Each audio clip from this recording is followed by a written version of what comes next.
السلام علیکم ورحمۃ اللہ وبرکاتہ۔ بسم اللہ الرحمن الرحیم۔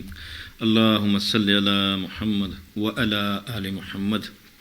ہم مسلمان کیوں ہوئے اس سلسلے کی آج کی شخصیت کا تعارف لے کر آپ کی خدمت میں حاضر ہوں۔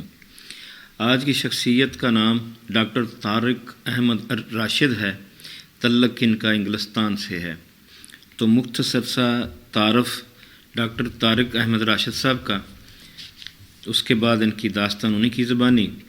یوٹیوب چینل میرا سبسکرائب کر دینا، بیل آئیکن بھی پریس کر دینا، شکریہ۔ ڈاکٹر طارق احمد راشد کا پرانا نام ڈاکٹر کینتھ گریگ تھا۔ قبول اسلام سے قبل وہ انگلستان میں عیسائیت کے ایک مستند عالم اور مبلغ تھے۔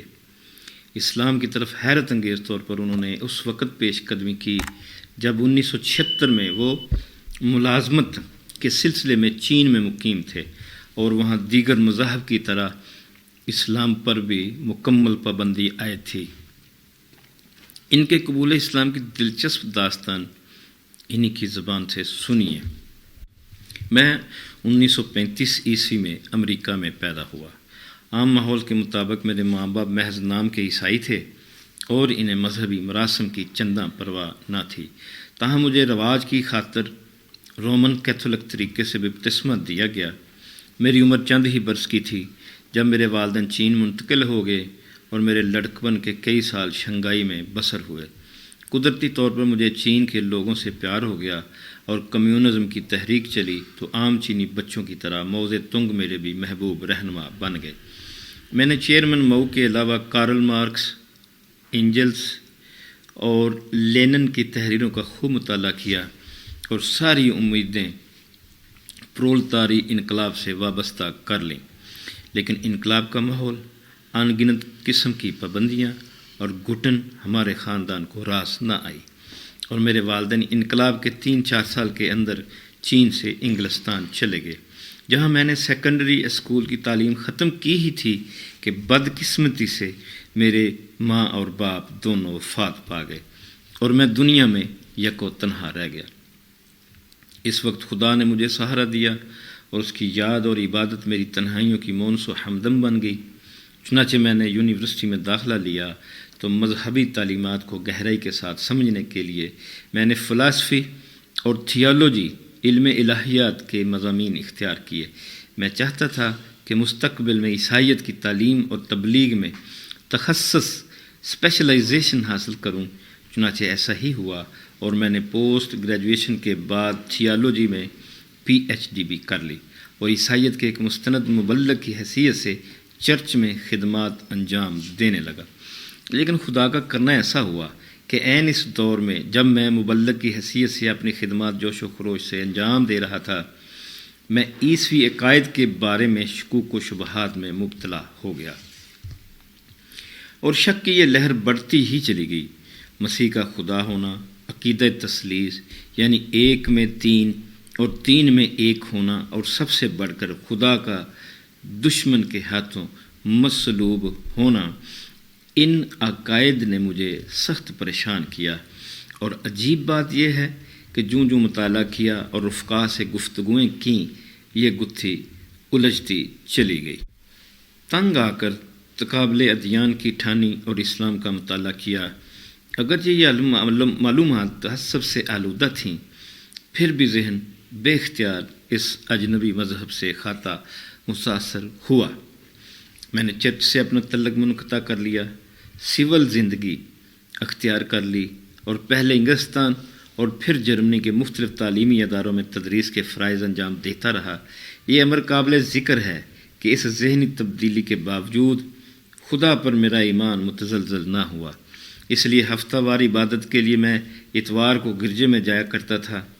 1972 عیسوی میں لندن کے چینی سفارت خانے نے مجھ سے رابطہ قائم کیا اور پیشکش کی کہ میں چین کے ایک لسانیاتی ادارے لینگویج انسٹیٹیوٹ اور پیکنگ یونیورسٹی میں انگریزی زبان کی تعلیم دیا کروں۔ میں بہت خوش ہوا، گویا خوابوں کی تعبیر مل گئی۔ میں نے پیشکش قبول کر لی اور پیکنگ یونیورسٹی سے وابستہ ہو گیا۔ زبانوں کے متعلقہ انسٹیٹیوٹ میں بھی مجھے خدمات انجام دینا تھیں۔ چین میں اس مرتبہ مجھے بالکل نئی صورتحال کا سامنا کرنا پڑا۔ مذاہب کو مکمل طور پر کچل دیا گیا تھا۔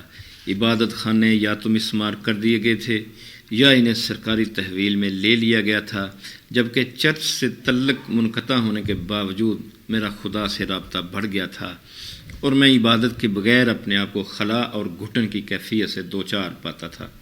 اسی لیے اتوار کو پابندی سے گرجا میں حاضری دیتا تھا، لیکن یہاں ایسی کوئی سہولت موجود نہ تھی اور چند ہی برسوں میں ماحول کے زیر اثر میری یہ کیفیت ہوئی کہ آخرکار میں نے سنجیدگی سے سوچنا شروع کر دیا کہ آیا خدا واقعی موجود ہے اور مذہب کی کوئی افادیت بھی ہے؟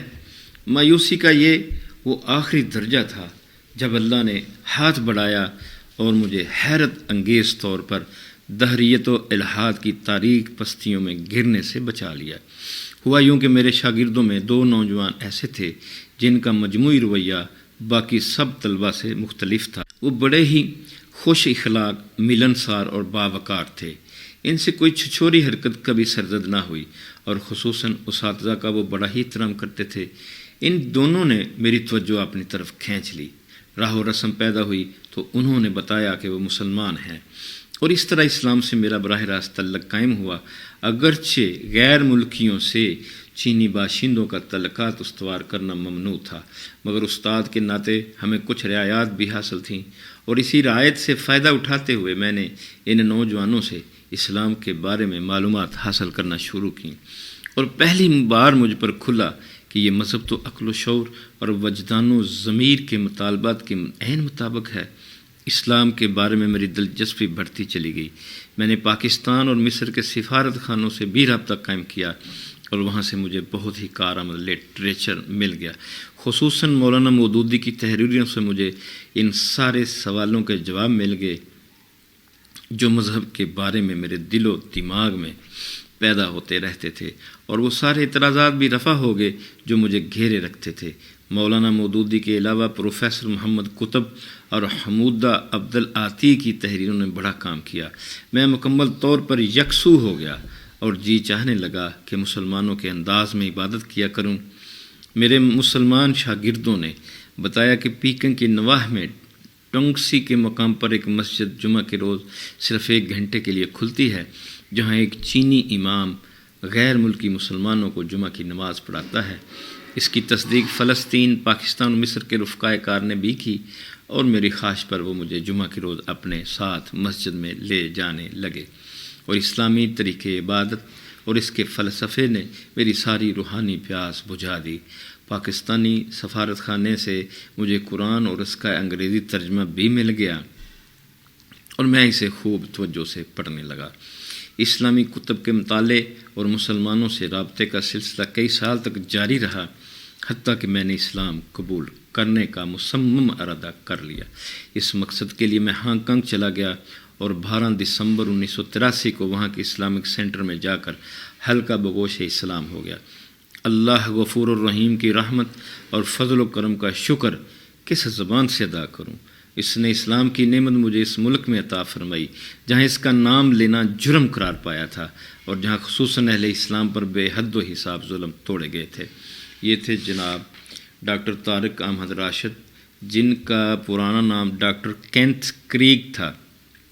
ان کی داستان ختم ہوئی۔ انشاءاللہ کسی دوسری شخصیت کا تعارف لے کر آپ کی خدمت میں حاضر ہوں گا۔ تب تک کے لیے اللہ حافظ۔ اللہ آپ کا حامی و ناصر ہو۔